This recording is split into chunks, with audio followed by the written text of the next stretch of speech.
Okay, hi everyone. Hope everyone had a nice holidays. This is the last day of school. I'm recording this, so I don't know what the future holds. But um, if you remember what we were working on at the end of last term, we started looking at some things called functions. And we said that the function basically had two bits to it. A function for us was basically like a graph. We'd write it out as something like f of x equals x plus 1. So this was our rule that we used to describe what sort of graph we were dealing with, what we like would actually see. As well as that, we had some kind of domain. We'd say that x would be like bigger than or equal to 0 or something like that. This is what every function had. It had some rule, it had some domain as well. Now, what we're going to be doing today is we're going to be looking at these things that are going to be called hybrid functions. They also get called piecewise functions as well. They're called hybrid functions because they're basically not just one function, but a combination of a few functions put together. So we'll see an example down below. We've got one here. We call them piecewise functions because it's like a function that's split into a few pieces. So we'd have like one piece, the second piece, and then piece number three. So that's basically how these are going to look. It's not just going to be one graph, but basically one graph in one area, a different graph in a different area, and then might be a third or so graph in a different one still. We've got our domain for each graph. So the way we'd read this is that when x is less than or equal to 1, our graph is going to be x plus 5. So that would be the first graph we'd get. Then when x is between 1 and 5, our graph would be x squared. We'd have a different sort of graph in that region. And then for x values greater than or equal to 5, we would have a square root graph. So different graphs for different regions. What we'd have to do is draw all three out in the correct spots. That's what this lesson is going to be all about. Now, going through our first example, what we're asked to do is sketch the graph of the following function and state its range. Remembering that the range is just the y values that the graph can take on. So our first part of the function is going to be x plus 2 when x is less than or equal to 1. And our second part is going to be 4 minus x when x is greater than 1. So what we want to do is start out by drawing the first piece, the x plus 2 graph. We'll see where that's going to have to go. Now, we want to figure out where the endpoints of our graph are going to be. So what I might say is that's all crummy, that's scrolling. Sorry, technical issues on the front. But for our first graph, we want to know what our graph is going to be if we've got an x value of 1, because that's where the first part of the graph will end. So if x equals 1, um, x plus 2 would be equal to, well, 1 plus 2, so that's just going to be 3. So I can figure out that my graph is going to end at x equals 1, y equals 3, and it's going to include that point, so I'm just going to draw a filled in dot, because it's going to be at x equals 1, it's going to be part of the first part of the graph. So that graph is going to be x plus 2. It's just a linear graph. It's going to have a y-intercept of 2. Since I know it's going to be a linear graph, I can figure out it's just going to go down in this sort of way. Probably just scroll down a bit so I can continue my graph on until the end of my scale. So this is the first half of my graph, the x plus 2 part of it. The second half is going to be the 4 minus x part, which is when x is bigger than 1. So it's basically going to pick up where the other graph left off. Sometimes they'll connect up together, sometimes they won't. You've just got to bear that in mind, that they won't always join up. I think this one does, but that's not always going to be the case. So to figure out where this graph is going to start, it's going to start at x equals 1, where the last one ended. Then we'd have 4 minus x, being equal to 4 minus 1, and that's just going to be 3 as well. So this graph is going to start up at 3 where the last one finished off. They will join up. This one's got a slope of -1 because it's just a minus x graph. So it's going to go down by steps of 1, the same way the other one went up by steps of 1. So it's just going to go down just sort of like this. See if I can get this to be drawn out in a decent enough way. And we've got our first graph drawn out. So hybrid function, we draw the first one out, we just kind of figure out where it has to go, where it's going to end, and then draw the second one out, and if there's a third one, we draw that one out too. If you guys are writing this stuff down, then you might want to like pause the video now so you can get this finished off before we move on to the next part. I'm just going to scroll down, you pause if that's necessary. Wait, I forgot the last bit. We need the range of the graph as well. We need the y values that we've got to include. What we can see looking at this graph is off on the left side, it's going to extend out to infinity. It's going to keep going down and down and down. Same thing on the right side. So for the range, we can talk about it's going to go down to minus infinity. It's going to go up to positive 3, and it's going to include positive 3 because that is included as part of our graph. So it range just being the y values. The y values go down and down and down to negative infinity, but they stop when they get up to 3. So we just have that as being our range. So that was the first example. The second one is basically the similar sort of deal, different functions, 3 this time rather than just 2.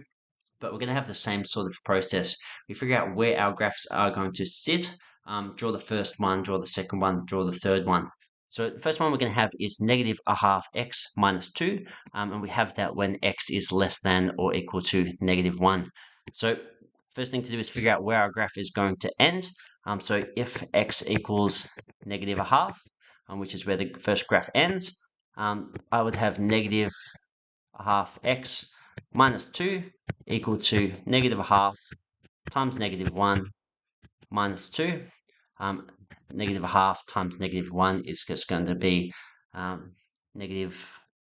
positive half. And then I'm going to subtract 2 from that. So I'm going to get out negative 1.5 or negative 3 over 2.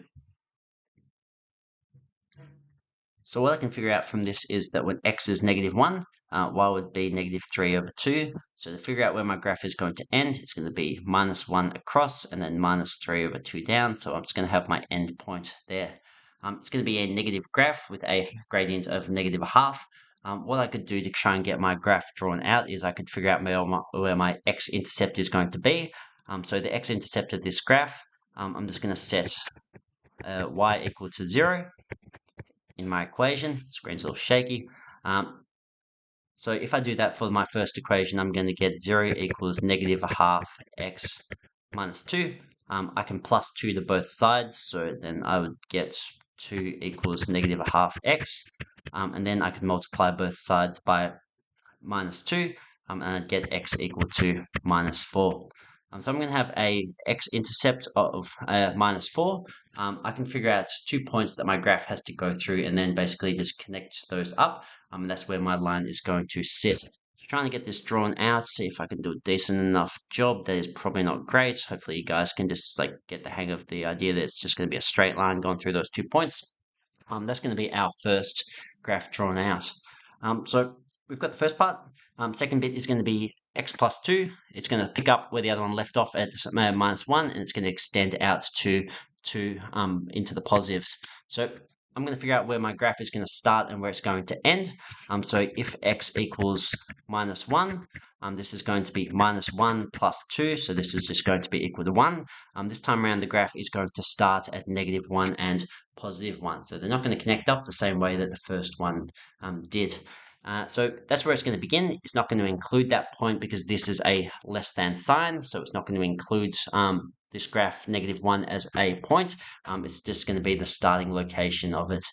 So it's going to go across to x equals 2, and when x equals 2, you would have 2 plus 2, so you'd have it going up to 4, and it's going to include that one. So when we draw the spot, that point, it's going to be at 2, 4, and it's going to be a filled-in circle because it gets included in our domain for this particular graph. So I can just connect those up, draw a line to connect them, and this is the second part of my hybrid function. Now the third bit is going to be, what was that? Third bit is going to be a parabola. It's got a squared up the top. So this one might take a little more thinking, but we can still just get it plotted out in a similar way. So it's going to be x minus 2 squared minus 1, and it's going to be for x values greater than 2. So what I'm going to do is I'm going to figure out from before where my graph starts. So if x equals 2, y is going to be equal to x minus 2 squared minus 1. That's going to be equal to 2 minus 2 squared minus 1. 2 minus 2 is 0. 0 squared is 0. So this is just going to equal minus 1. So when x equals 2, y is going to equal negative 1. So my graph is going to start down here. That's going to be the beginning point of my graph. I want to figure out what it looks like. What I can figure out for my parabola for this squared graph is that the turning point is going to have a location of 2 and 1, because I've got x minus 2 and then minus 1 there, which means that the point that I just drew on is going to be the turning point of my graph. That's going to make life a little bit easier in terms of actually getting it drawn out. Now, what I might want to do is figure out a few points for my graph, just so I know like where it's going to sit when I draw it out. So what I might do is, if I take my equation and I put in, say, x equals 3, then I can figure out exactly where the graph is going to go. So I'd have 3 minus 2 squared minus 1, so that's going to be 1 squared minus 1, which is going to be 0. So my graph is going to go through here, and I can do something similar just to get a few more points so I know exactly where my parabola is going to go. What I can do is I can say if x equals 4, y is going to be 4 minus 2 squared. That 4 minus 2 is 2, 2 squared is 4, so 4 minus, that should be a minus 1, sorry, jumping the gun. That's going to be 3, so it's going to be up at 3. And by now I've really got enough points where I can just kind of draw a bit of a parabola on, do as good a job as I can, just to try and figure out exactly where it's going to go. I'll make do with that one. So basically, that's how all these are going to work. You get 2 or more bits to your graph, figure out where the first one is going to go in terms of its start and end points. If it's a linear graph, you only need 2 points to know where it's heading. If it's a parabola, then often it's helpful to just draw out a couple of points so that you can tell exactly where the graph is meant to like actually sit. That's basically what all this is going to be about. You're going to get a few different graphs like that. You'll have to rule out some axes, probably put some scales on them, and then have a go at trying to get them drawn out where they need to sit. What we're going to be working on this lesson, once we finish the first example, actually, what we have to do is, again, state the range, remembering that the range is just all the possible y values. What we can say about this one is that for the range, we can see that the very bottom of the graph is down at minus 3.5. So it's going to go down that far. It's going to include that point. So we draw a square bracket. Minus 3 over 2 is the lowest point on the graph. And then because this parabola and also this straight line part of the graph, because they go up and up and up, and they don't just stop when they get to the end of the graph, but would keep growing and growing, we can say that this graph is going to go all the way to infinity. Any y point the graph will eventually cross, no matter how big it is, as long as it's above minus 3 over 2. So just remembering that last bit, like I probably should remember it too. Now, this lesson we're going to be working from chapter 5e. We've got the list of questions down the bottom here, so you might just want to pause the video or something like that so you can see what they are. There's a couple extra ones I added on to the list of ones that are on the guide sheet because I felt there were a couple that were worth doing. I'm hoping that these questions should be doable within the remaining part of the lesson. That's basically it. She's working on 5e, and hopefully you guys are good to go.